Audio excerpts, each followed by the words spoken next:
Bueno, está grabando. ¿Cómo, ¿Cómo te presento? Javier, el Vázquez. ¿Por qué te dicen el Vázquez? Dicen algunas lenguas que es un anagrama de Velázquez, cosa que es cierto. Yo flasheé eso. No tengo su sapiencia ni sus habilidades, claramente, en la práctica pictórica, pero me enaltece que me acerquen a ese señor. No, básicamente tiene que ver con una cuestión identitaria de cuando llegué a Tucumán, que acá se usa mucho el artículo. Yo vengo de otra provincia, yo soy jujeño y viví mucho tiempo en Salta, y desde la secundaria, pasando de la primaria, llegué en los últimos años a la primaria y pasando todo por mi secundaria, el artículo era muy usado y yo era el Vázquez, no era Vázquez. Siempre fui el Vázquez en el colegio y nada, me quedó en la facultad también. Me conoce toda la gente como el Vázquez, digamos. Firmo el Vázquez. Asumí esa condición. Asumiste el rol que te otorgó la sociedad. Exactamente. Pero, claro, como un caballero. ¿Quién soy yo para negarme? Lo voy a aplicar un montón de veces a eso. Aplicable para un montón de ocasiones. Bien, mirá, recién lo aprendí. ¿Por qué te decían así? Yo también lo relacionaba como eso, el Vázquez, Velázquez, el Bosco. No, con el Bosco en realidad. El Bosco suena perfecto, sí. Claro. Entonces, como él claramente tiene que ser artista. Y hay un panorama, claro, hay un parentesco con esa idea, con esa firma. ¿Y qué tipo de artista sos, ponele? ¿Cómo te considerarías? No quiero que me digas el statement ni nada por el estilo. No. Solo quiero como, a ver, ¿qué tipo de artista flashás que sos? Mira, yo particularmente creo que soy un dibujante, creo que soy un pintor. O sea, creo que mis manifestaciones artísticas han sido, las he desplegado de varias maneras, con la música. También soy músico, digamos, soy cantante y compositor. Entonces podría decir que soy músico o compositor, porque los músicos dicen que son aquellos que están atravesados por una condición académica o de estudio perpetuo del ejercicio del instrumento, cosa que yo no hago, pero con los rudimentos con los que conozco, practico la música y me siento músico, y creo que las devoluciones que tengo en relación a lo que produzco van en ese sentido. Podría decir que soy músico. Prefiero decir que soy cantante o compositor. Podría decir que soy artista. Prefiero decir que soy dibujante o que soy pintor. Así que... ¿Por qué? ¿Porque te gusta más el oficio? Yo creo que venía pensando en eso antes de venir, porque entendía que parte de la conversación quizá venía por ese lado. No, me parece que hay un posicionamiento como muy honesto en eso, en la práctica. La práctica del oficio, el oficio en sí, requiere la puesta en juego de por lo menos dos componentes. Uno, que es la cabeza, fundamentalmente, que es algo que en la facultad te enseñan, en una parte de la facultad te enseñan mucho, y la otra es el cuerpo, que en antaño también se lo utilizaba. No el cuerpo entendido como el ejercicio de la performance, no estoy hablando, claro, sí. la puesta en juego de lo físico. Eso es oficio, y la combinación de esas dos, y la experiencia, el aprendizaje, la técnica, pero básicamente podría conjugarse para mí en esas dos cosas, cabeza y cuerpo, digamos. Y me parece que es muy honesto eso, digamos, asumirse a través de la pintura, que puede tomar diferentes formas, tener diferentes matices, digamos. Lo que hago en el 90% de mi producción artística tiene que ver con el dibujo, fundamentalmente con el dibujo. El dibujo es una forma de pensar, eso ya lo sabemos, está largamente hablado, digamos, y mi cuerpo está afectado en esa práctica permanente. Mi espalda, cómo me siento, las horas que paso en un tablero dibujando. Siempre estoy cargando un cuaderno, todo el tiempo dibujando un cuaderno. Digo, ¿qué soy? Soy un dibujante, básicamente. De ahí partimos para donde quiera, pero yo soy un dibujante. Está muy buena la definición. Yo igual cada vez que hablo más con artistas, pienso que la práctica siempre es la misma, porque siempre, por lo general, las personas que se dedican al arte o eligen ese estilo de vida, porque cada vez más pienso que es un estilo de vida, porque si no es insostenible desde otras miradas o de otras perspectivas. No sé, me parece que estamos haciendo exactamente las mismas prácticas y operaciones y lo único que cambia es el marco teórico. Porque para mí, por ejemplo, la pintura tiene un montón de performance. Es más, de hecho, puede ser una performance en sí misma. Lo es desde el inicio de la pintura. Digo, la pintura es performática desde el momento en el que 5 o 3 tipos se dedican a pintar en una caverna una escena de casa, pretendiendo a partir de un acto psicomágico, digamos, que la casa del día siguiente sea mejor. Digo, no hay nada más performático que eso. Claro. La resultante es una piedra pintada, punto. Pero el ejercicio performático, digamos. Claro, de esa época en adelante, pintura. Claro, pero viste que vos lo diferenciaste con la performance artística en el momento. Eso es una diferenciación de marco teórico de tipo académica. Es como que es esto, no es esto. Seguro. Es pedagógico, meramente pedagógico. Claro. Porque en la práctica de la estrategia o de la operación de pintar o de dibujar, nada, hacemos performance, digamos, nada, solamente lo único que cambia es el marco teórico, me parece. Entonces como que no sé por qué estoy tendiendo a encontrar puntos de conexión entre artistas que subyacen a la práctica profesionalizante como yo en un principio la entendía, porque yo pensaba que era como ser doctor. ¿Entendés? O sea, como es que un poco, no sé cómo lo vivirán los doctores, pero más que nada, no, más como un trabajo administrativo, como un trabajo de oficina, lo pensaba. Como que si yo me recibo de licenciada en arte, yo voy a hacer este trabajo de 8 horas y nada, voy a producir en base a eso. Eso me va a dar algún tipo de beneficio económico, o yo me voy a mantener de determinada manera, o voy a enseñar, lo que sea, pero era como eso, es un trabajo. Pero cada vez que te metes más en el campo del arte o charlas con personas que hacen esto todo el tiempo, pienso que es eso, que es un estilo de vida, una forma de mirar la vida, ya ni siquiera tiene que ver con... O sea, es como que excede demasiado esos ejes capitalistas de productividad, pero a la vez está inmerso en el capitalismo y yo lo entiendo desde ahí, pero como que siento que en un principio solamente lo interpretaba desde el capitalismo, pero no desde estos todos otros lugares. Y me parece que esa diferenciación no se hace mucho porque eso, ¿no te pasa que la gente te dice en la calle, cuando vos decís soy artista a alguien que no es del palo, te dice, ¡ay, qué lindo! ¿Y de qué vivís? ¿Y de qué vivís después? Pero primero, ¡ay, qué precioso que vivás así, digamos! Hay un eterno loop, digo, esto que vos estás planteando ahora es algo que de lo que hablábamos. Me vuelvo a presentar, soy del básquet, tengo 51 años. Como para que se entiendan algunas cosas, algunos contextos. No tengo 40, no tengo 30, tengo 51. Digo, hay como un eterno loop en relación a esa mirada que hay de determinados entornos o que son como capas de cebolla, ¿no? O sea, sí. Y determinados entornos de determinadas comunidades al respecto de qué es lo que hacemos nosotros, entre comillas, lo digo para que se entienda, los artistas. Y también hay un eterno loop hay un eterno loop donde la gente permanentemente se está preguntando, en algún momento pareciera, por algunas prácticas políticas, algunos ejercicios políticos del Estado fundamentalmente, que posicionan al artista en un lugar y de valor. Digo, el kirchnerismo en su momento ponderó la cultura y las artes en general como una práctica valiosa, que el pueblo y no sé qué cosa, y vivimos como una suerte de limbo beneficioso, si se quiere, desde la práctica política, te estoy diciendo, ¿no? De la gestión de la cosa pública en materia de cultura. Eso no quiere decir que la gente haya modificado su manera de vernos a nosotros ni que nosotros nos hayamos planteado de otra manera, digo. Claro. Pero había un Estado presente o una política presente que echaba luz sobre un territorio.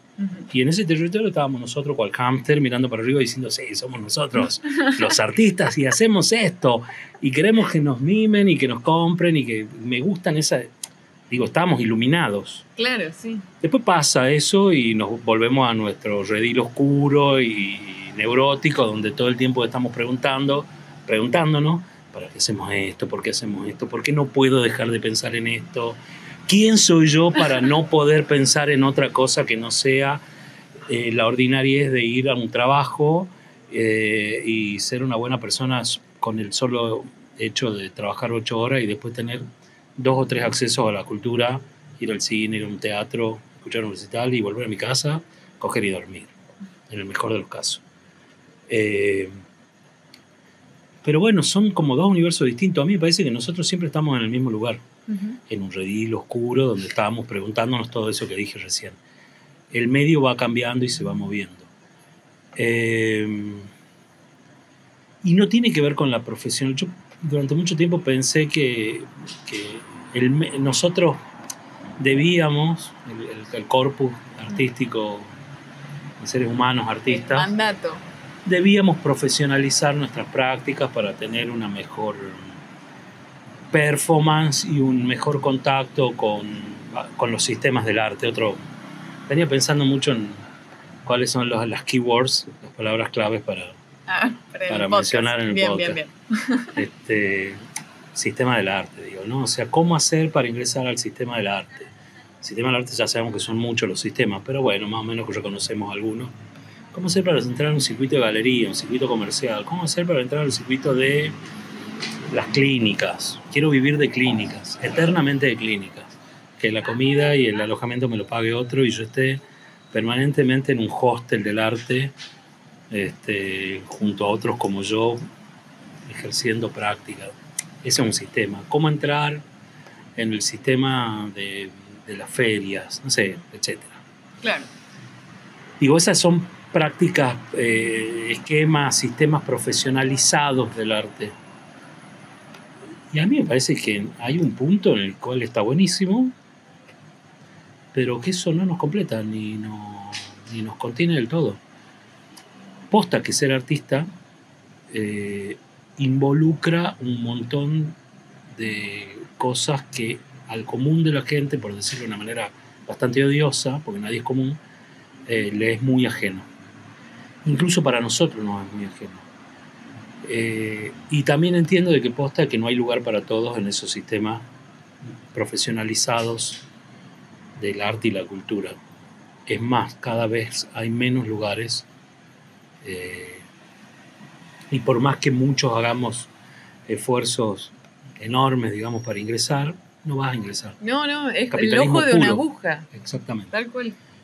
Lo cual conduce a que muchas de nuestras prácticas terminen siendo erradas, erróneas y absolutamente angustiantes porque estamos en pos de la zanahoria del ingreso a ese sistema.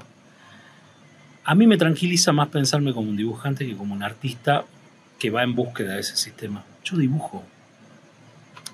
Digo, me relaja la cabeza pensar de que con mi dibujo puedo hacer algo para mí fundamentalmente y empezar a pensar con ese dibujo un lazo con el cual conectarme con la comunidad con la que vivo. Como gestor que soy, porque también soy gestor cultural, digo, me cuesta más gestionar mi producción y mi vínculo con la comunidad, porque en Casa de Herrero, cuchillo de palo. Pero sí, por eso necesito un gestor, alguien que me ayude, un curador y un gestor. Pero digo, en lo personal, en mi práctica, me parece mucho más como más a tierra, ¿no? O sea, no cagar más arriba del culo. No se caga más arriba del culo. Es una realidad, perdón por el academicismo, pero por ahí perseguimos, históricamente además, ¿no? Pasa que en algún tiempo eso baja, vuelve a subir, pero estamos persiguiendo metodologías, discursos, que a muchos, yo considero esto con muchas dudas sobre lo que digo, pero hay veces que creo que lo considero más fuertemente que otra. Considero que hay mucha gente que se pone trajes que no... Muchos artistas que se ponen trajes que no le sientan cómodo. Claro. Y a mí me parece más honesto ponerse la pincha que uno le queda cómodo y salir con ese pincha al mundo, digamos. Digo, ahí no somos oficinistas, ahí no somos abogados, Hoy caminaba por la calle y pasa uno que conozco y me dice, envidio tu outfit. Yo iba con esta pilcha, otra remera mucho más limpia, y con la botella de vino en la mano porque me iba a nada. 2 de la tarde, tenía la oportunidad de hacerlo, me voy a tomar un vino con una amiga. Y claro, yo le dije, quiero ser como vos. Me dice, no es una cuestión de outfit, es una cuestión de elección de oficio, de profesión, de elección profesional. Tu profesión demanda ciertas cosas, la mía esto no lo demanda otra. Bueno, honestamente, asumirme como dibujante me relaja y me pone en un lugar donde de no deberle nada a nadie, digamos, del sistema del arte, por lo menos. Bueno, y como gestor no lo podés, lo tenés que considerar sí o sí. Tenés que considerar no solamente la burbuja de los sistemas del arte, porque todos esos sistemas están emburbujados. Y sí, estoy diciendo una afirmación. Ya cada vez que indago más, siento más burbuja. Pero más allá de esos sistemas, también tenés que considerar otros. Que a mí me parece que en todas las cosas que yo he visto que vos gestionaste, eran como los más rompedores de burbuja que yo había visto. Porque no solamente... Porque tenían como una mirada holística. Oh, otro hashtag. Otros keywords. Una mirada más holística de... Si se quiere. De... No solamente de la escena, sino como de la sociedad. Es como que me parece que en las propuestas como esta, como Pulsudo, vos consideraste muchísimo al espectador. Sí, fundamental. A ver, te cuento una más atrás que me parece que fue... Tengo varias, digamos, producciones en ese sentido, pero creo que la que dio el puntapié inicial en base a eso que vos decís fue Sitio Tangente. Sí. Sitio Tangente, yo te cuento de dónde viene uno de los vectores. Fue que yo estaba absolutamente fuera del circuito del sistema del arte de Tucumán. Cuando digo fuera del sistema estaba muy dedicado a la práctica del diseño, soy diseñador también, tenía mi estudio, me iba muy bien, tenía cuentas privadas, algunas institucionales, me codeaba con el mundo del branding, me interesa mucho ese mundo también, de la generación, de la creación de marcas y de sentidos y de valor, y que la cosa camine desde lo económico, desde la proyección de negocio. Me muevo mucho en ese terreno hace mucho tiempo y estaba alejado del mundo del arte y me generó como una cosa distópica dentro mío, que es que por qué yo egresado y con una formación y con una práctica cotidiana de dibujar, que lo seguía haciendo, estoy tan lejos de esto. Y ya venía gestionando cosas para la música más que nada y para la universidad en ese momento. Y pensé Sitio Tangente como una manera de reconectarme. Fue un hecho absolutamente egoísta en primera instancia. Como todos los hechos artísticos. Totalmente. No, es que sí. El problema está en que cuando no somos fieles a ese egoísmo. Existe el problema empieza a crecer, a manifestarse cuando no somos fieles a ese primer impulso egoísta y lo llevamos hasta un punto de riesgo y de cuestionamiento que haga que se rompa realmente y nada, muera o crezca. Cuando empezamos a transar, a negociar, a mal transar, a mal negociar, digamos, con entornos, porque es la manera en la que el sistema del arte te va a recibir, cagaste. Con Sitio Tangente me pasó que, bueno, era eso, y además pasó otra cosa. En ese momento, el primero fue en el 2000... no me acuerdo, 2010 creo, 2008 fueron 4 ediciones. Y me pasó que pasaba exactamente lo mismo que está pasando ahora en Tucumán. No había lugares donde realizar muestras, no había espacios donde los artistas se junten, ni siquiera es que se conecten, colguen una pintura para el otro. No se juntaba, no había nada, digamos, estábamos en un paro, me salió, iba a decir un páramo, pero me salió paro. Estábamos en un paro espantoso, digamos, tal cual está pasando ahora de nuevo, al respecto de la gestión pública y de la gestión privada, que nunca existió, pero no había espacio, no había nada. Y me parecía que Sitio Tangente, que para los que no sepan, después pueden googlear y encontrar algunas cosas. Lamentablemente el sitio está caído. No, pero sí lo voy a buscar todo lo que haya de ahí Te voy a dar material. y va a estar en los comentarios. Sitio Tangente fue como una respuesta para eso, es decir, bueno, si nosotros no tenemos espacio, que el espacio sea la calle. Todas mis producciones en materia de gestión son muy básicas, son muy simples en ese sentido. Digo, si no hay espacio donde mostrar, tomemos la calle para ejercer alguna práctica artística. El segundo paso fue, primero me salí de esa cuestión egoísta cuando vi que tenía sentido. El segundo fue entender de que, como era un proyecto que convocaba a gente a que participe mediante la presentación de proyectos, todos me decían, bueno, tenés que dar un primer premio, un segundo premio, la lógica del salón. Yo detesto los salones, siempre los detesté, por eso nunca ingresé a ese sistema.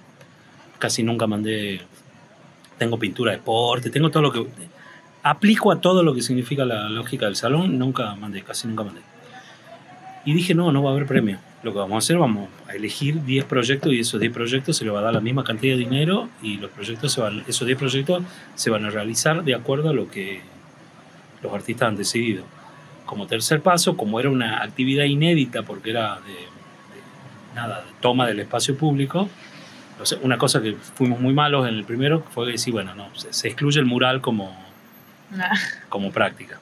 Claro. Empecemos a hablar de un arte más expandido, digamos, ¿no? Desde las artes visuales, pero más expandido. Lo cual estuvo muy bien para mí. Recibí muchas críticas en ese momento, pero estuvo muy bien. No, pero es una... Bueno, es que ahí está, es lo que hablábamos, es un recorte que por ahí haces de lo contemporáneo, por ahí no lo haces, pero no importa, es un recorte, que no significa que tenga que ser otro relato más ese recorte.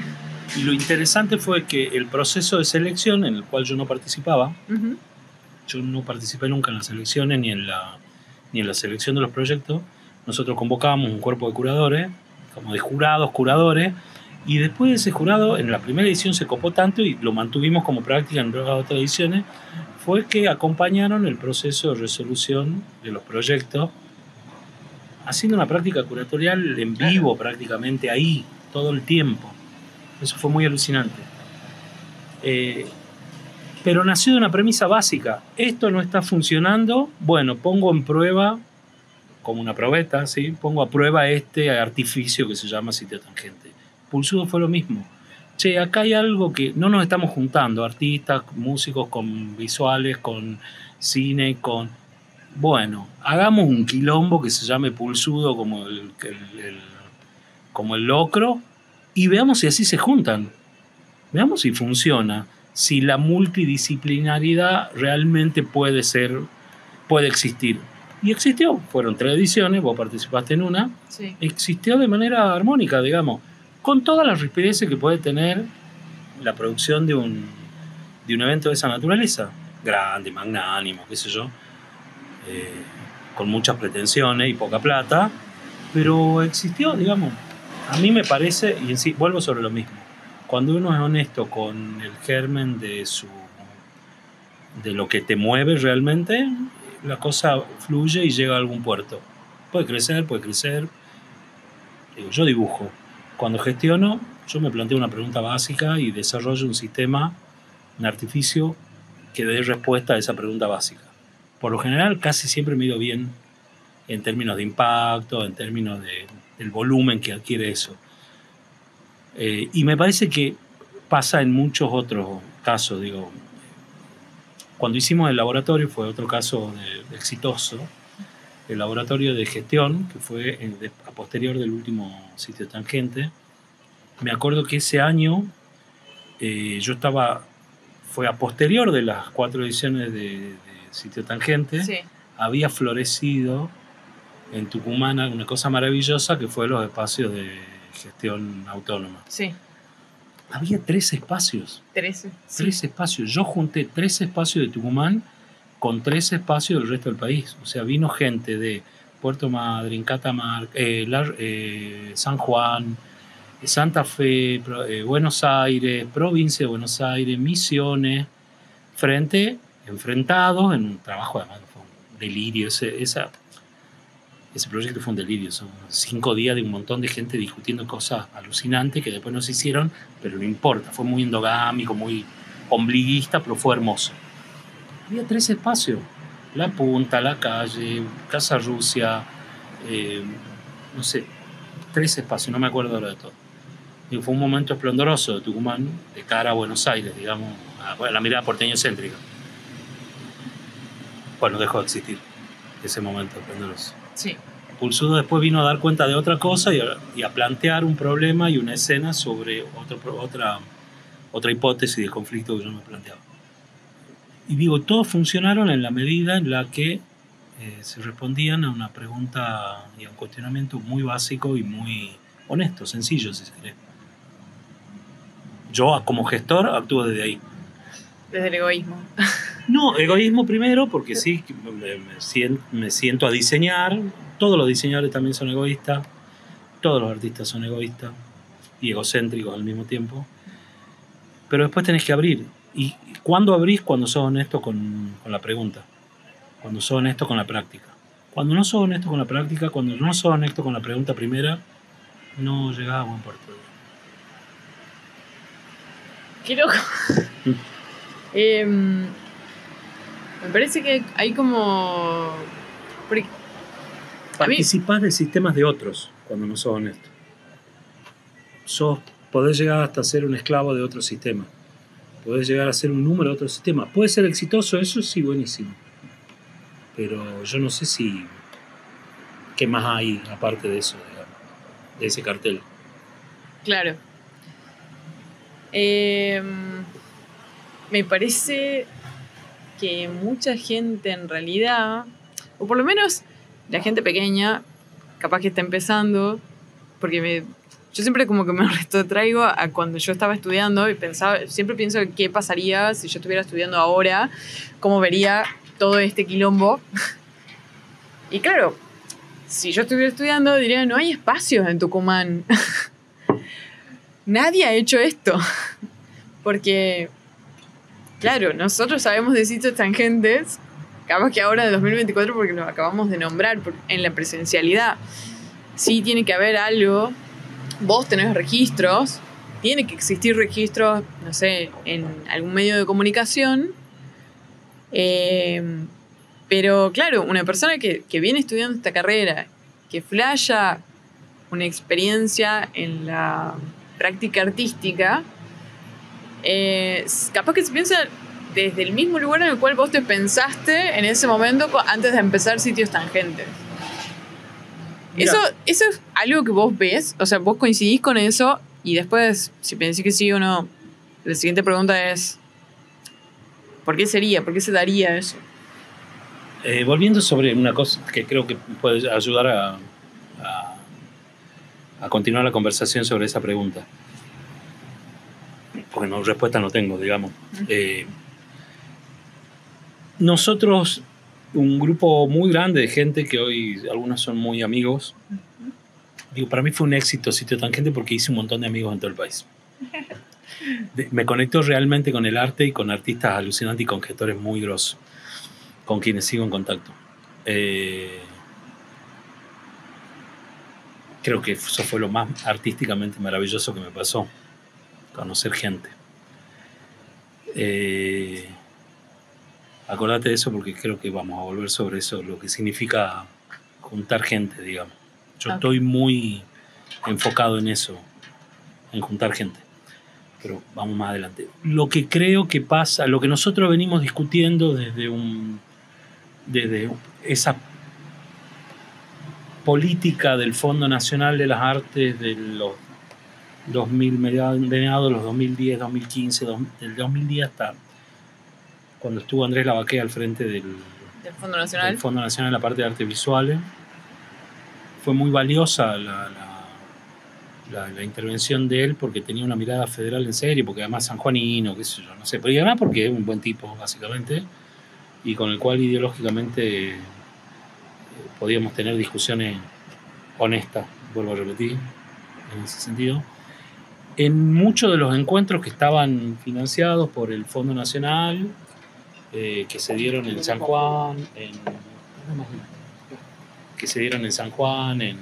Buenos Aires, en Tucumán, la pregunta fue siempre la misma. ¿Cuáles son las condiciones necesarias para que una escena de arte, una escena artística, sea una escena sana y con posibilidad de crecimiento? Digamos. Y las respuestas eran más o menos siempre que haya una escena, digamos, en términos de un escenario, que estén los artistas, que haya técnicos, que haya intelectuales, que indaguen sobre la obra del artista y sobre la condición del ser artista. Ahí teníamos 4 patas, me faltó 4 o 5, no sé cuándo mencioné. Con 3 patas ya podemos andar, que haya espacio, ¿no? El escenario. Que haya espacio, que haya artista y que haya técnico. Bueno, no tenemos técnico. Bueno, algún artista va a ser técnico. Que haya gestores era la otra. Que haya gestores, sí. Entonces ahí tenemos las 5 patas del arte, ¿no? De la escena artística. Okay. La conformación saludable de una escena artística. Bueno, Tucumán nunca tuvo las 5 patas y aún así siempre fue una plaza muy poderosa, porque entre muchas cosas Tucumán lo que tiene es la capacidad de pensarse a sí misma y la tuvo desde los inicios de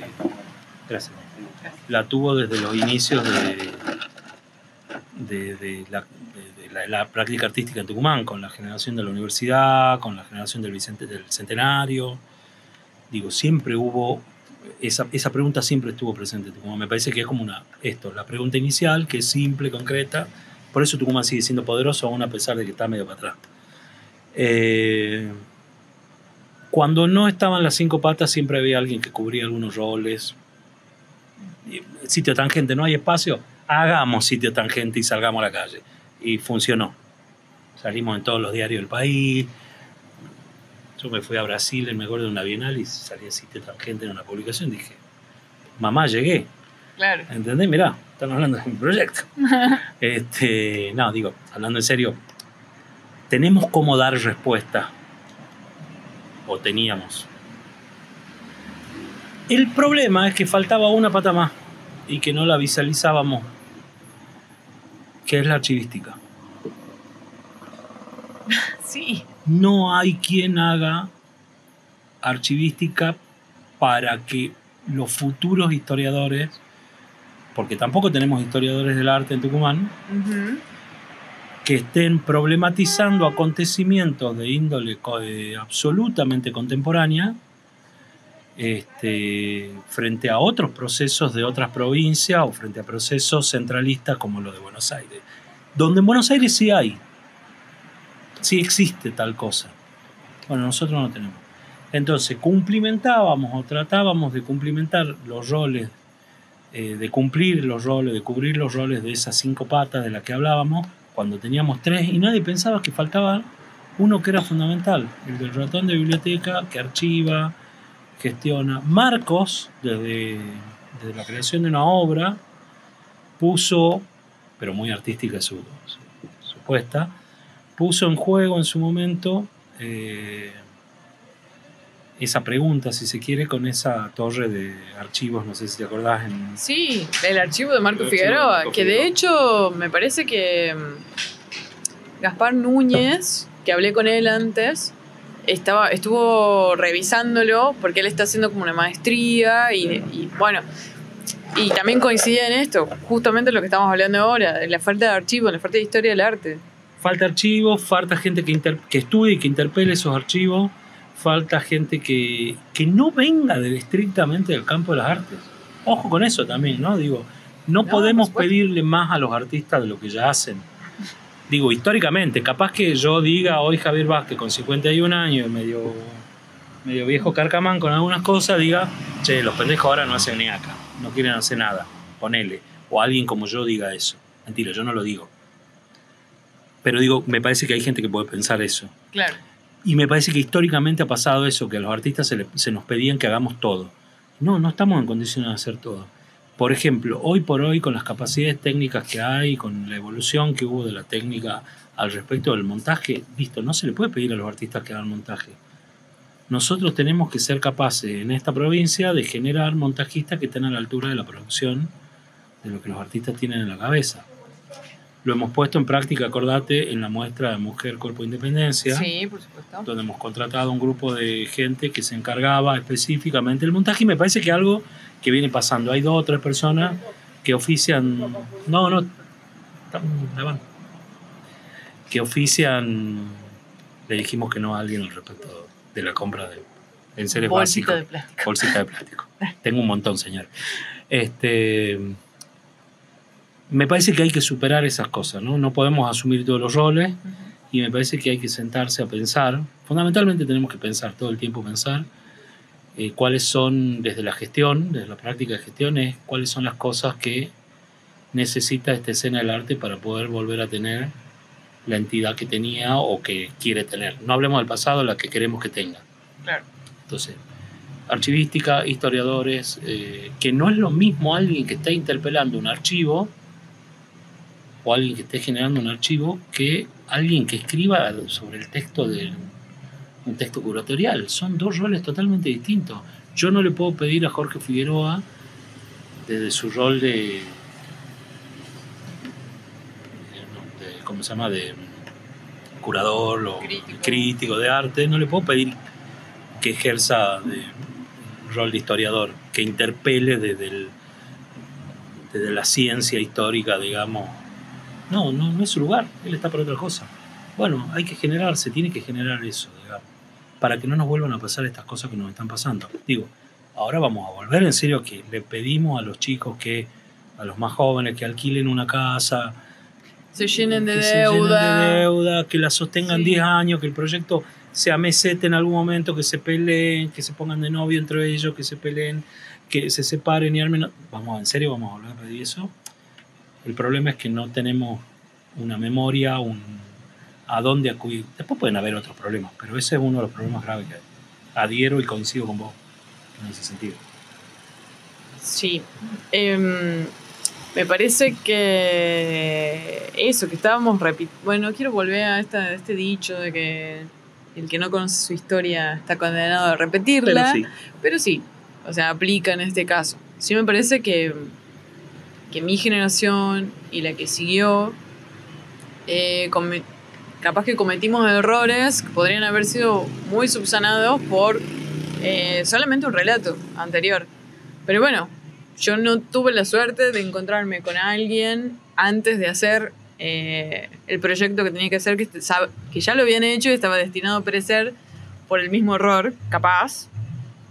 Pero sin embargo siempre se encuentran cosas nuevas en medio de toda esa de todo ese intento inalcanzable de Sísifo, así, cargando la piedra y volviéndola a cargar. Mira, eso es algo que nos pasa,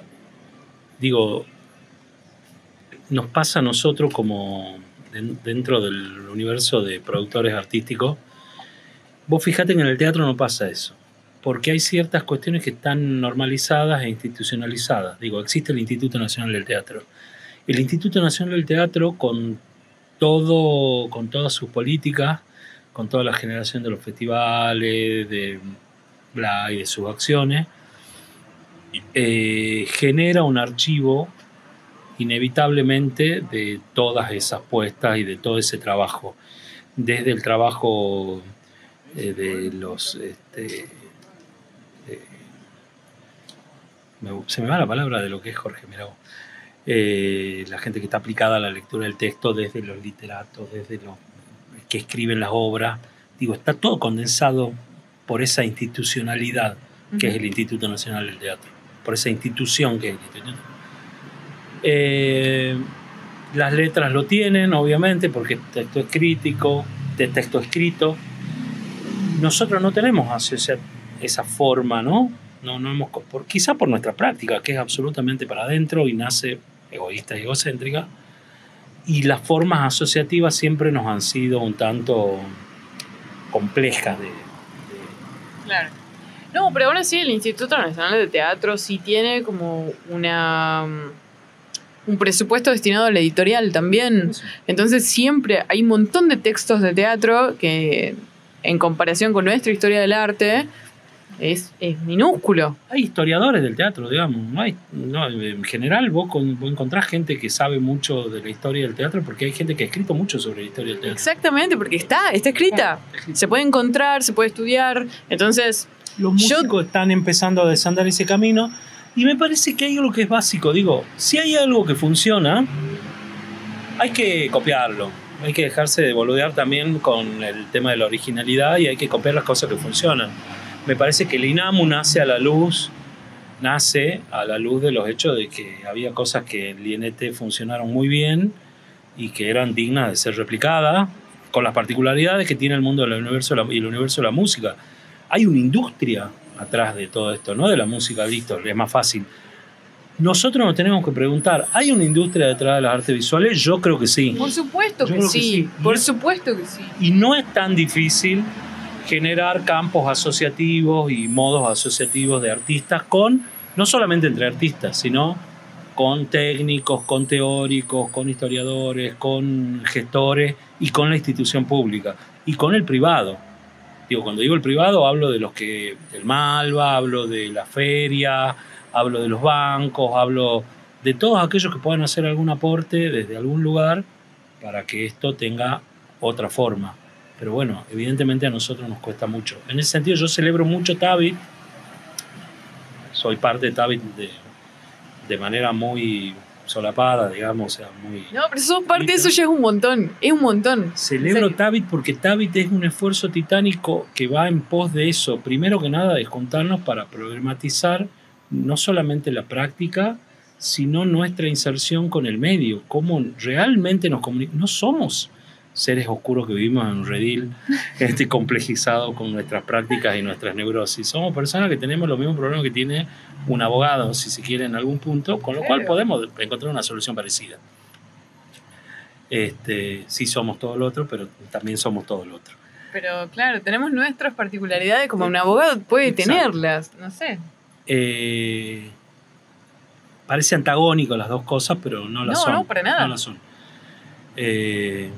Nada. Entonces, me parece que la demanda... ¿Por qué el medio político tiene temor cuando la gente se junta, digamos, ¿no? Los sistemas políticos tienen temor cuando la gente se junta. Porque, bueno, empieza a cuestionar las prácticas que tienen institucionalizadas, digamos. Entonces, todos sabemos, vos y yo sabemos que Tabit, aun cuando no tenga la envergadura que queremos que tenga y la complejidad que quisiéramos que tenga, es un grano en el culo para alguna gente, o por lo menos está en la vista periférica como, che, ojo con esto, porque esto no tiene que crecer, o no tiene que pasar. Jode, y está bien que joda, y tiene que joder más. Lo digo porque en vinculación con los espacios asociados de artistas, en este caso, de gente, de personas, tenemos la posibilidad de reclamar cosas que son básicas, digamos, mejores mandos medios en espacios que no son de intereses personales y colectivos. Digamos, un gran problema que tiene Argentina y que tiene Tucumán para mí, desde la vuelta de la democracia hasta ahora, ha sido los cuadros técnicos y los mandos medios que estaban a cargo de determinados cuadros técnicos en todas las instituciones. En las culturales, ni hablemos. Ni hablemos.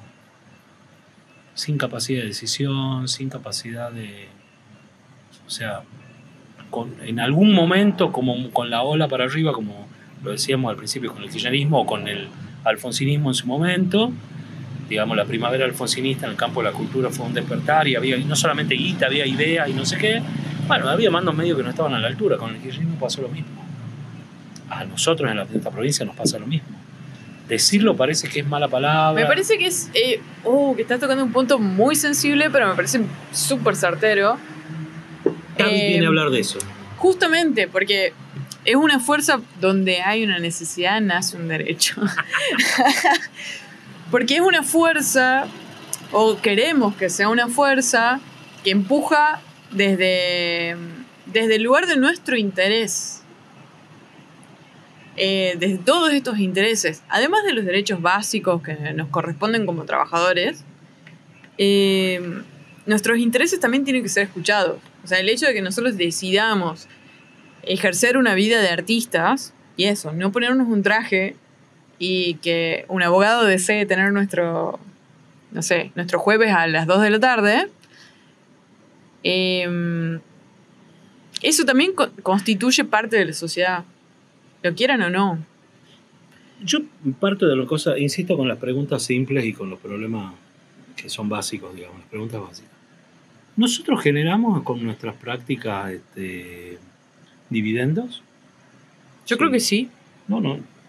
Creer es una cuestión de fe. No hay una data concreta, sí la generamos. En mayor o en menor medida. Nosotros todo el tiempo también entre los artistas y entre el sector cultural estamos hablando, generamos sentido, generamos no sé qué cosas. Sí, chicos, de verdad, está todo bien con eso, ¿no? Yo estoy de acuerdo y pongo el cuerpo en esa también. Es que el valor simbólico nadie lo discute. Dejemos de boludear, porque lo que nosotros también generamos son dividendos, hechos concretos. Hay mucha gente que se ofende de mi territorio ideológico, con quienes yo me siento a gusto, digamos, conversando cuando hablamos de industrias culturales. Digo, no, dejemos de joder con eso, digo. Hay una industria cultural, es inevitable. Aunque no la quieras, aunque no te guste, hay una industria cultural. ¿Qué vas a hacer? No formar parte de ella porque no te gusta ideológicamente, bueno, la va a formar otro.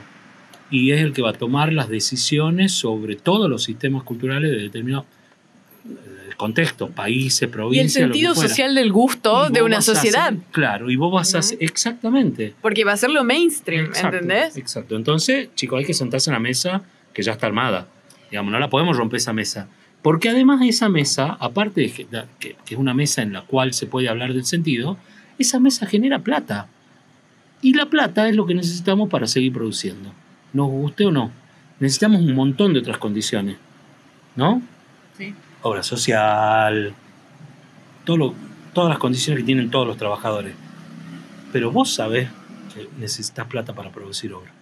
Con lo cual, vos sabés que tu obra se tiene que, si tenés ganas de que participe de algún sistema donde haya compra y venta o circulación, bueno, hay plata en la circulación.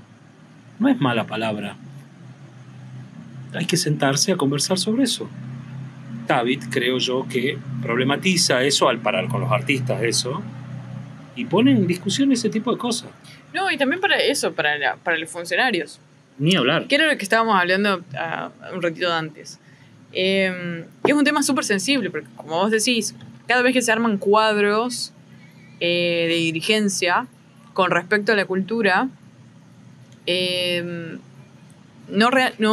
como que no terminan de encajar, por lo menos dentro de las artes visuales, es como que nunca se termina de cuajar eso. Yo creo que, no sé si es porque la persona que está puesta en general, que es uno de los nuestros, que yo detesto matar a uno de los nuestros, me parece que el problema es más sistemático, sino, no es que la gestión de fulano, mengano o sultano ha sido mala, sino que me parece que fulano o fulana hace lo que puede con una presión que viene desde más arriba. Y que nosotros, que me parece que con David o con cualquier asociación de artistas podemos llegar a levantar, es la presión política que viene desde la tercera parte de los trabajadores. Si no tienen esa presión política, los mandatarios de más arriba seguramente no la van a tener, no la van a sentir. Le van a decir, bueno, que esta persona que es parte de los suyos se lleve toda la presión. Pero... eso hace la política siempre.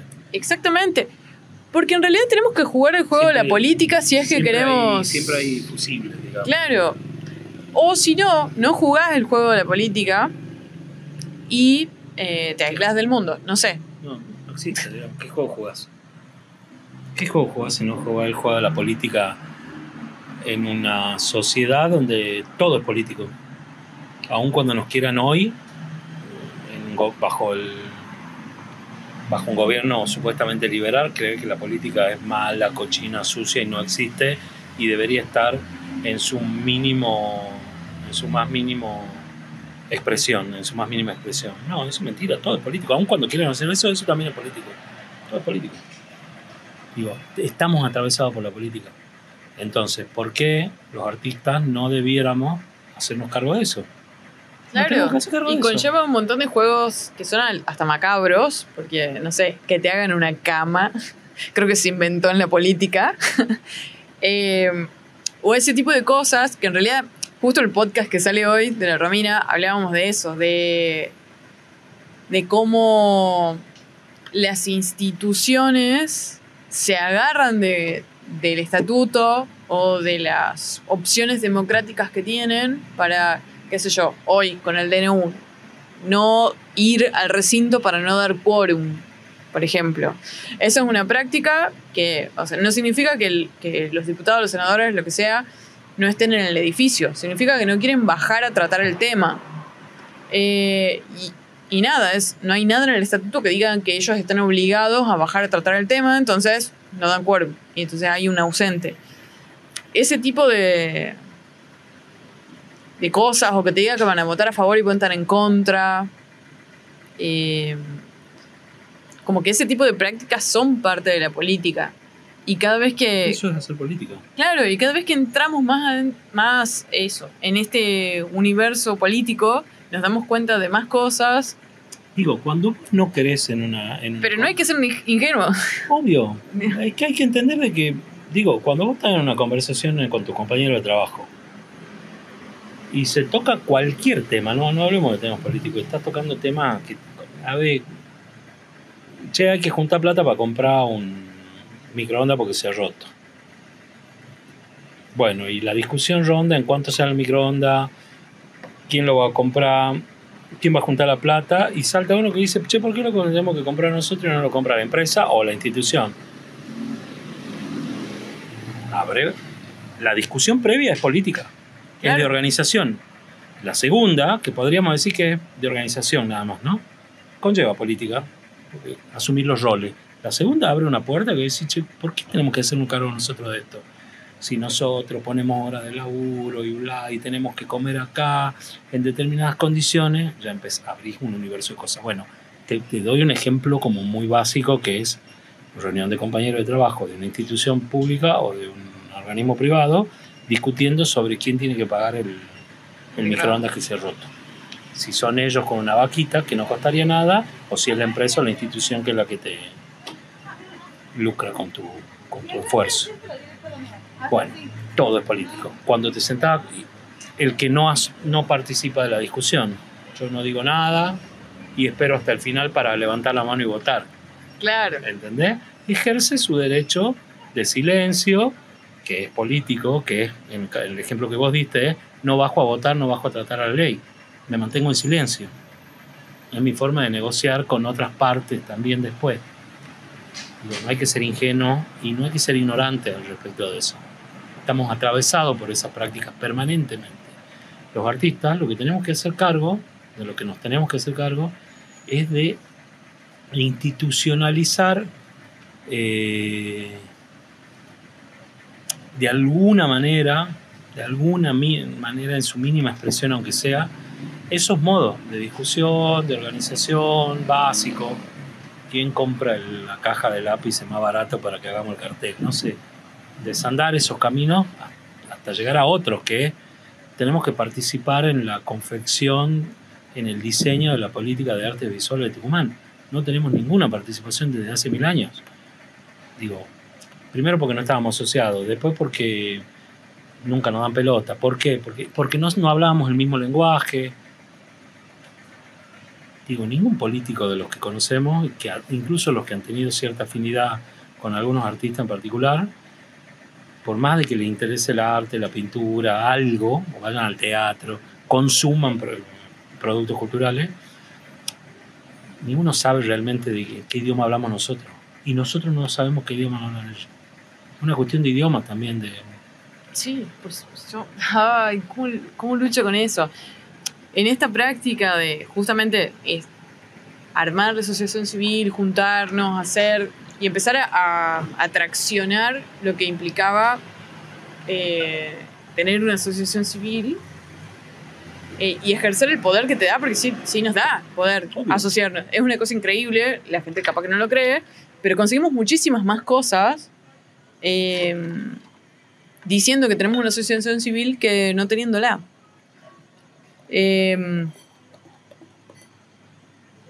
en ese sentido, no sé si la gente es realmente tan consciente, pero porque me parece que no vive la práctica política per se.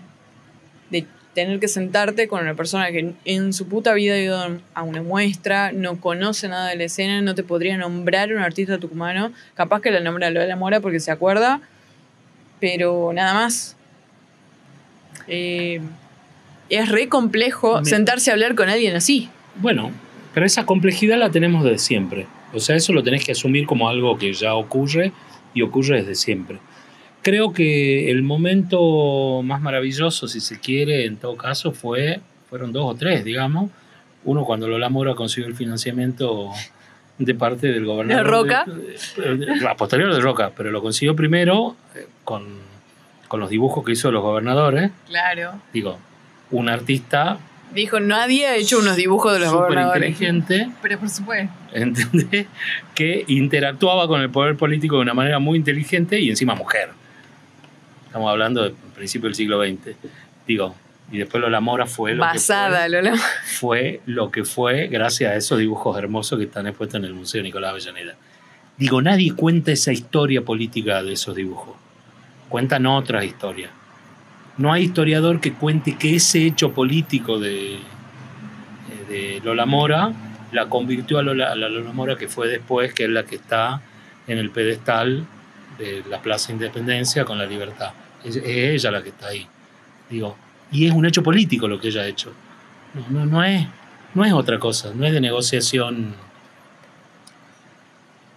de sábanas o de amigos, es político. Entendió cómo tenía que activar 2 o 3 cosas para conseguir un objetivo. Y aunque haya sido un casting sábana. Es político. Es político. Bueno, ese es un momento muy interesante. Después la otra es la conformación del Consejo de Cultura de Tucumán en la década del 50, con Juria de gobernador, creo.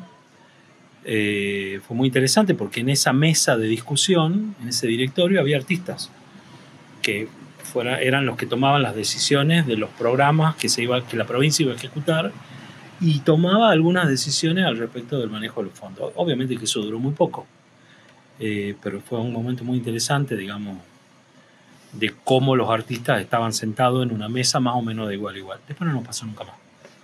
Creo que nunca más nos volvió a pasar. No, creo que Entonces, me parece que los artistas se retrajeron, se aislaron, se alejaron de esa cosa, y algunos tuvieron algunos vínculos, pero para nada, subsistencia propia, para la subsistencia de sus proyectos colectivos más chicos. Nada, hicimos lo que pudimos también. No nos vamos a andar pegando tampoco. Pero bueno, la política nunca nos va a mirar, digamos, porque nos mira como un entretenimiento, como algo que hay que hacer para que... Y desde esa lógica, el ente cultural, que para mí, antes ministerio y antes secretaría, un gran momento fue la creación del ente cultural. Ojo, porque como herramienta política, como herramienta de gestión, es muy importante que sea un ente autárquico y no un organismo dependiente estrictamente de la Secretaría de Gobierno o de algún otro ministerio. Sí. Pero bueno, está medio cascoteado, pero ahí está. Ahora, el problema está en que el ente se configuró frente a la falta de políticas culturales diseñadas por los agentes del medio. Uh-huh. Los agentes somos nosotros. Sí.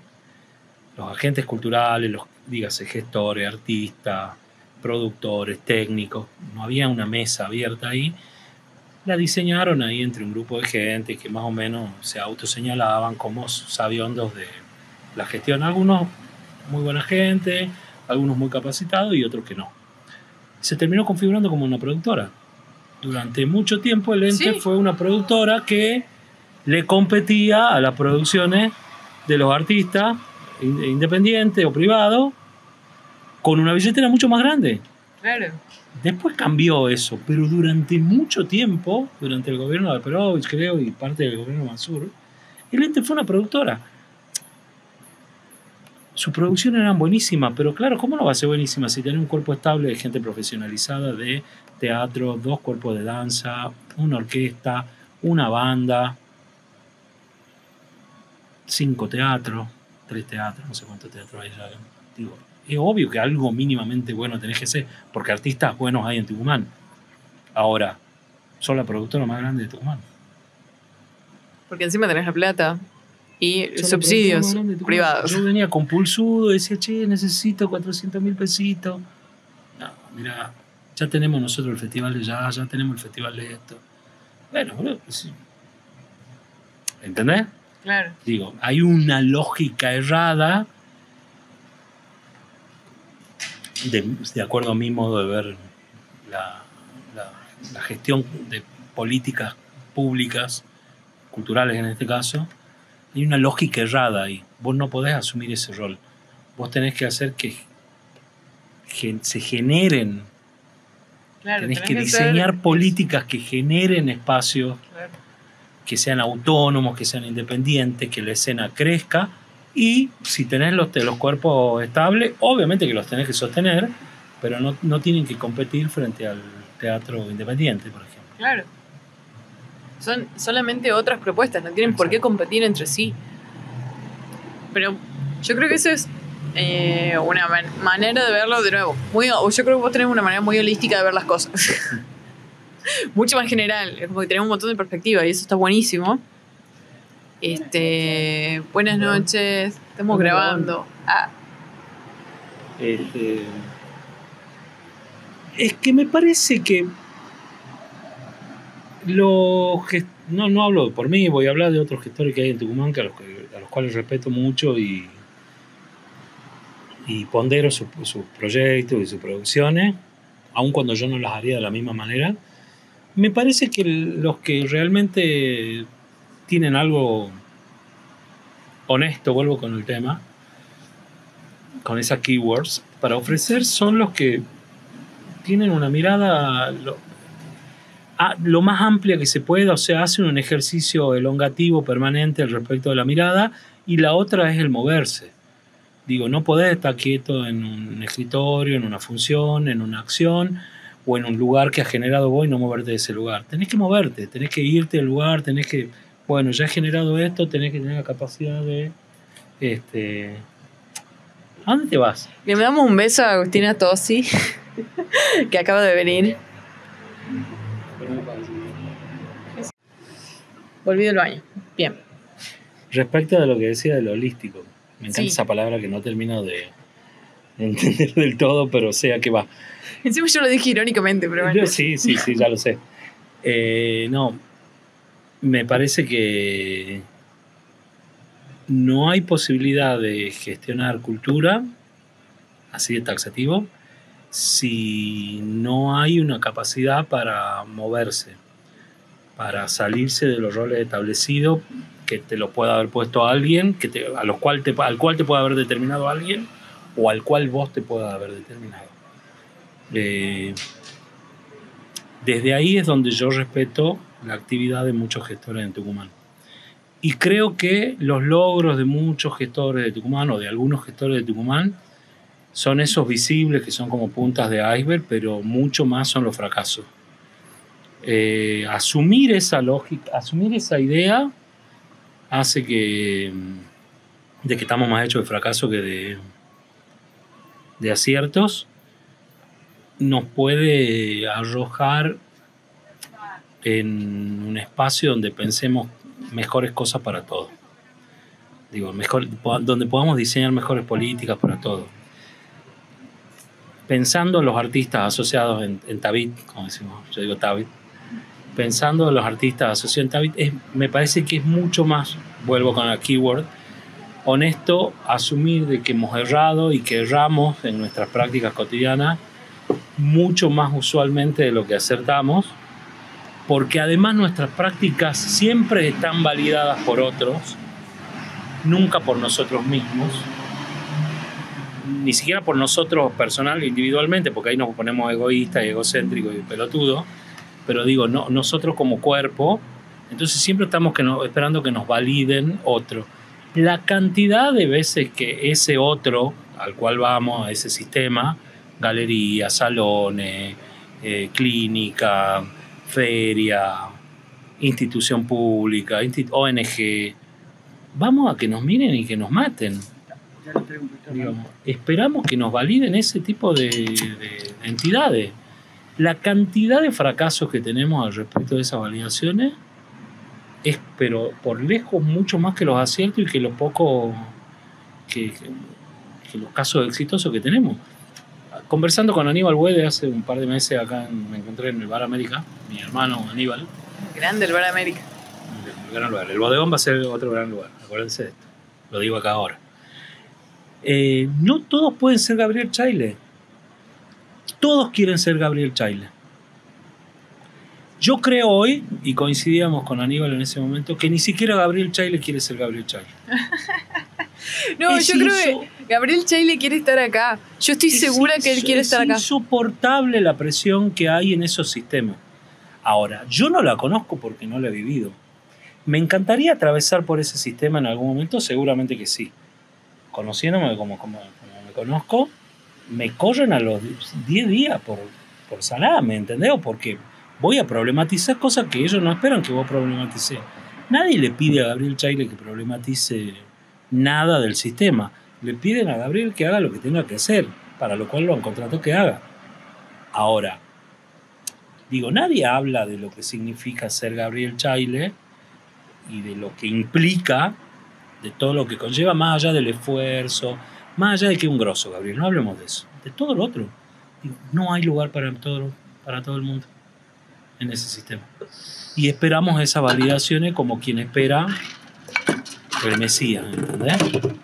Yo creo que ahí le erramos fulero, digamos. Sí, y con respecto a estas patas que vos decías, que como que las 5 patas para que una escena funcione, me quedé pensando en eso. Y vos agregabas una sexta. Son 6. Cuando más patas tenés, la mesa es más grande. Es mucho más copado, ¿no te parece? Pero más vale. Yo creo que agregaría una séptima. En esta mesa de 4 patas, ¿cómo se mueve? Y entramos 3 en este momento. Me parece que nos falta la pata de la práctica política. O sea, nosotros tenemos programas de artistas y justamente en esos programas de artistas no está enseñada nunca esta parte holística de perspectiva política que necesitas cuando te pensás en comunidad. Y cuando te pensás en comunidad, justamente también desde un deseo capaz egoísta de impulsar su propia carrera. De no tengo ganas de irme de Tucumán porque X o B, no importa. Ya la práctica política está dada en la medida en la que te asocias. Me parece que esa pata que vos estás hablando ya está dada cuando te asocias con otro. Ya está dada cuando te juntás con otro gestor, con otro artista, diseñás un proyecto y le tocás la puerta a alguien para que te financie o para que te valide o para lo que fuera. Yo creo que la práctica política subyace a todas nuestras prácticas. Digo, tu obra es política, la tuya, la de abrazar una barra de hielo hasta que te lastime o la valla se derrita. Digo, esa obra es política. Pero más allá de eso, digamos, en relación a Tabit, por ejemplo, Tabit ya es un hecho político fundamental. Ahora, que no esté alcanzando para muchas cosas o para las cosas que por ahí algunos de los de Tabit esperamos, es otra cosa, es otra historia. Al respecto del tamaño de la mesa para que las cosas funcionen, nos faltan cosas más básicas. Digo, tenemos los artistas, no tenemos los espacios. Ya estamos mal. Espacio, algo básico. No hay espacio. El Museo de Bellas Artes está cerrado hace no sé cuántos años. Tiene directora, gente de comunicación, gente que está en restauración, comunicadores, otros educadores. ¿Vos ves algo? Claro. Nosotros que consumimos arte, no sabemos qué está pasando en esa caja, digamos. Hay un presupuesto asignado. A nadie se le ocurrió que la provincia puede hacer uso de otro espacio para desarrollar parte de las políticas del Museo Timoteo Navarro. No se le ocurrió a nadie. A nadie se le ocurrió, con Sitio Tangente o con otros ejemplos que hubo en la historia del arte tucumano, tomar las calles por asalto, trabajar con los artistas en los espacios públicos. No, a nadie se le ocurrió nada. Entonces es entendible cuando viene gente y te dice, ¿para qué mierda sirve el ente cultural? Pagarle a la gente de este museo que hace 3 años que está cerrado y por qué mantenemos... ¿Entendés que hay una lógica que vos decís, che, atendible esto que están diciendo? Digo, vuelvo sobre las patas. Están los artistas, no tenemos mucho los espacios. El Mundo que opera, el Birla que a los artistas no les gusta, porque no sé qué, ordinario. Hay como un hecho ahí. Ahorita no, el Birla es chino.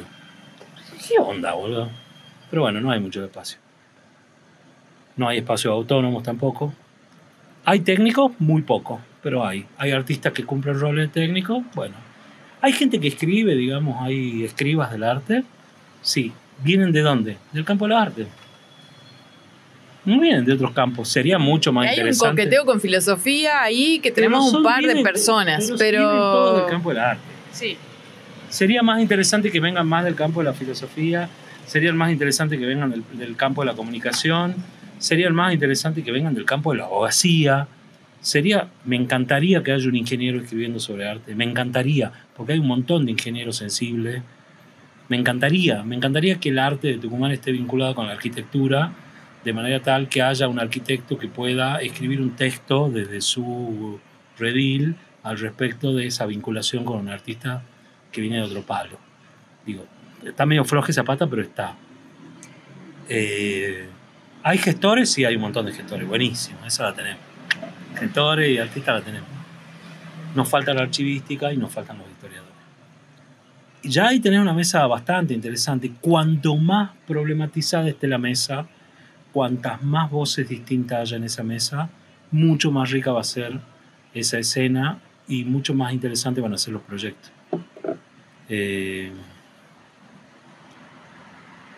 la política va a caminar sola ahí. La práctica política camina sola. Sí, cuando vos tenés mucha gente en la mesa, ¿qué haces? Discutís. Claro. Problematizar. A mí me gustan los ñoquis con salsa putanesca. No, yo lo quiero con salsa blanca. ¿Por qué? Y bla, y bla, y bla. Bueno, la política siempre está. Y hay que alimentar la política con la reunión, con la diversidad. Con el entretenimiento, con el ocio, con el relax. Una cosa que está faltando es que los artistas pongan... Esto es algo que pensaba al inicio de la... Antes de venir acá. Y que te lo he dicho al principio, quizás en la edición pueda quedar que lo que te decía, cabeza y cuerpo.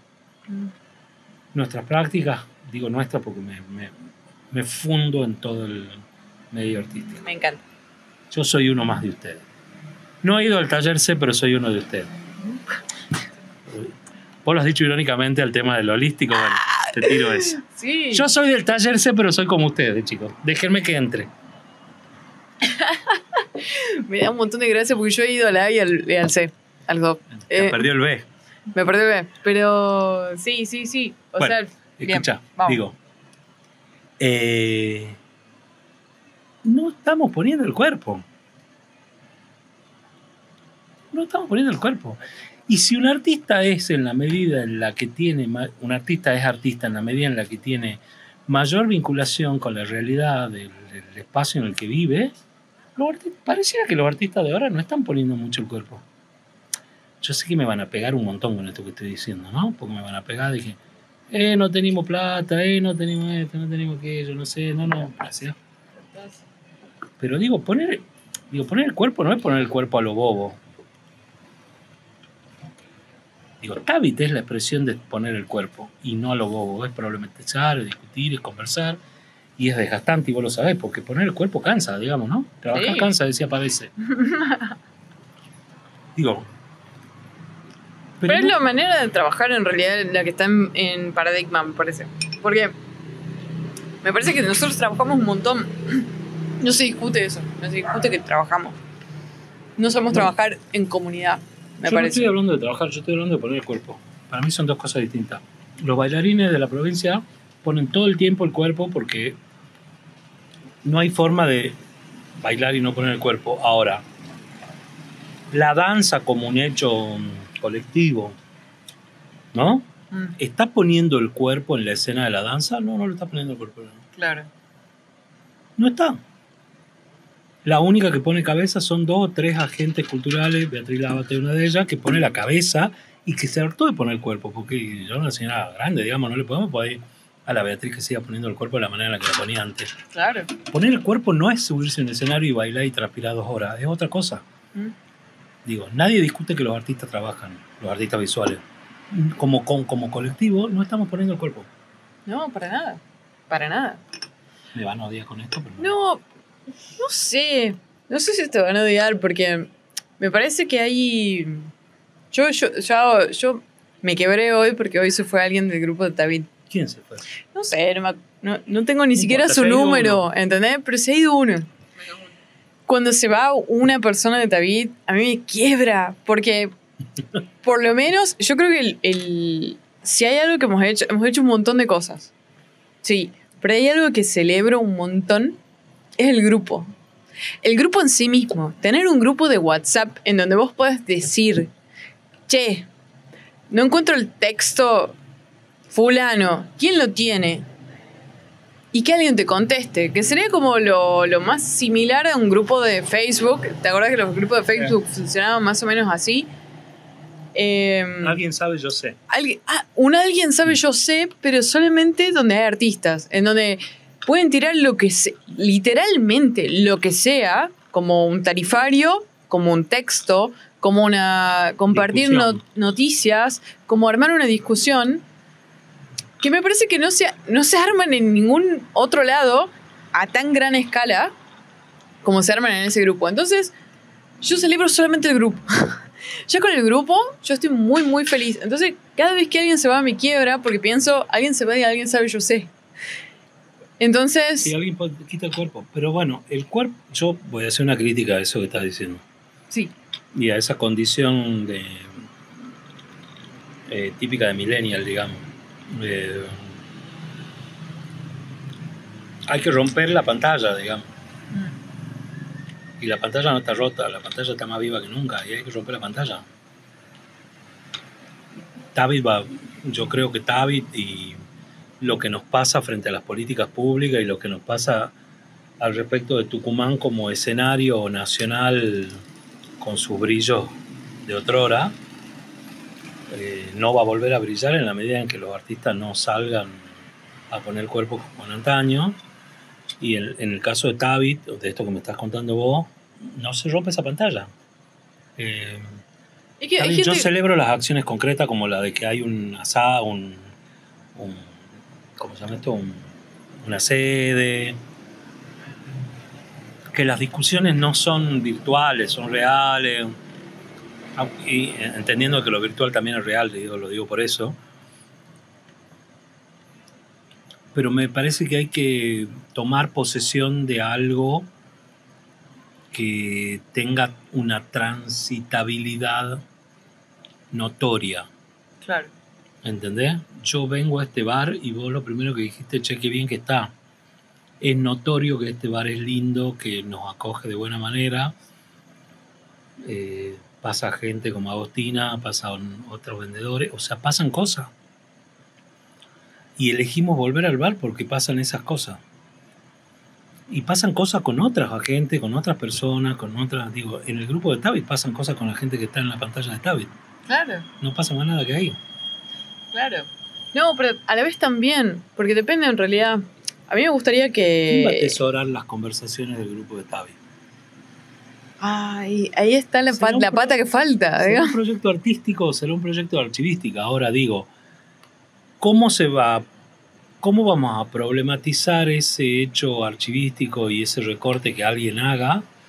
¿En qué lugar, digamos? ¿En qué formato? ¿Será David que va a ser solamente una asociación de artistas digitalizados? ¿O será que pueda sentarse en una mesa de discusión política al respecto de cómo se tiene que diseñar la política de gestión cultural en el campo de las artes visuales, por ejemplo? Sí, yo creo que va a ir por la segunda. Bueno, yo también espero eso. Yo creo que, o por lo menos lo estamos... Por eso lo estamos guiando por ese lado, de hecho. Pero, discúlpame. Sí. También hay que pensar de que nosotros no les pedimos y nuestra lógica, nuestra mirada es hacia el Estado, pero nosotros tenemos que empezar a hablar otros lenguajes que tienen que ver con generar productos culturales que sean de interés para otras entidades. Por ejemplo, digo, ¿cómo puede ser posible que un artista de Tucumán no sepa absolutamente nada sobre comercio exterior? No te digo un artista, un gestor. Creo que 2 o 3 gestores nada más saben de eso acá en Tucumán. ¿Sabés de quién hablo? Claro, cuando el mercado de arte es... claro, en realidad la parte más capitalizada del mercado de arte está en el exterior, sí. Digo, ¿cómo no sabemos eso? ¿Cómo no tenemos gente cerca de esa gente cerca, digamos? ¿Cómo no entendemos de esa lógica algo? No te digo todo, algo. Digo eso, no, porque eso se roza con el diseño y la artesanía. Bueno, traerlo a los diseñadores y a los artesanos acá, al lado de nosotros. Hagamos un colectivo más grande. Exportemos todos juntos. No está mal que yo como artista en algún momento, de hecho lo soy diseñador, y diseño muchas cosas, no solamente diseño gráfico comunicacional para instituciones o privados. Yo diseño alfombra, diseño tapices, diseño cosas y que las vendí. Y me parece súper copado hacerlo y me ha dado plata y me parece que me ha generado contacto con otra gente. Sí. O la misma industria de los videojuegos, que también está queriendo un montón de artistas visuales. Exacto. Entonces nosotros tenemos que... Los artistas tienen que ser más holísticos. Se supone que per se eran holísticos los artistas. Pareciera claro, pero que no sin embargo no. Sin embargo es esta burbujeante experiencia que tenemos cuando tal vez, y esto es una hipótesis, pasamos por la academia, capaz. Y esta idea de ser chaile. La cacademia. No, todo bien con la academia, sí, pero de todas maneras, sí me parece que empíricamente habría que romper un toque la academia, lo cual es gracioso que lo tengamos que decir para artistas, porque los artistas rompemos todo el tiempo, pero me parece que es capaz que apuntar a otros lugares y hacer hincapié, o tener discusiones, en realidad eso, tener discusiones entre nosotros, justamente para generar todos estos disparadores.